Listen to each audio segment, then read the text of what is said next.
നീന്തുക എന്ന് പറയുന്നത് അത്ര നിസ്സാര കാര്യമല്ല. നമുക്ക് കാണുമ്പോൾ എളുപ്പമായിട്ട് തോന്നുമെങ്കിലും നീന്തുന്നത് നല്ല ബുദ്ധിമുട്ടുള്ള കാര്യം തന്നെയാണ്.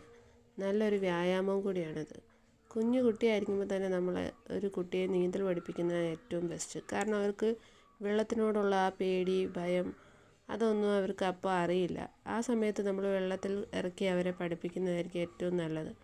കുട്ടികൾ എന്തായാലും ഈ നീന്തൽ പഠിച്ചിരിക്കണം. കാരണം അവരുടെ സ്വയരക്ഷയ്ക്കായാലും മറ്റുള്ളവരെ രക്ഷിക്കുന്നതിനായാലും അവരെ അത് സഹായിക്കും.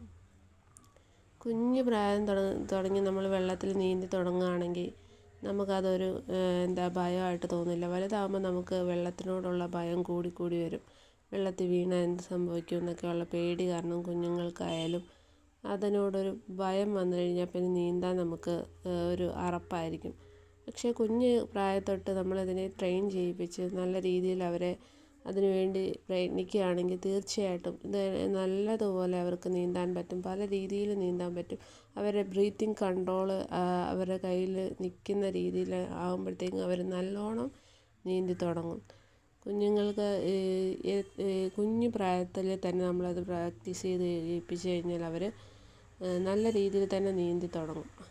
അവരെ അതിന് നമ്മൾ പ്രാപ്തരാക്കുക. അവരെ നമ്മളുടെ സമയം കണ്ടെത്തി നമ്മൾ അവരെ അതിനു വേണ്ടി ട്രെയിൻ ചെയ്യിപ്പിക്കുക.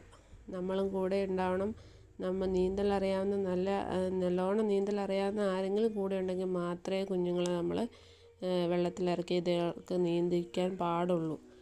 അല്ലാത്ത പക്ഷം നമ്മൾ നീന്താൻ ട്രെയിൻ ചെയ്ത ആരുടെയെങ്കിലും നല്ലോണം നീന്തൽ അറിയാവുന്നവരെ കൊണ്ട് മാത്രമേ കുഞ്ഞുങ്ങളെ നമ്മൾ ഇതേ കണക്ക് നീന്തൽ പഠിപ്പിക്കാൻ പാടുള്ളൂ.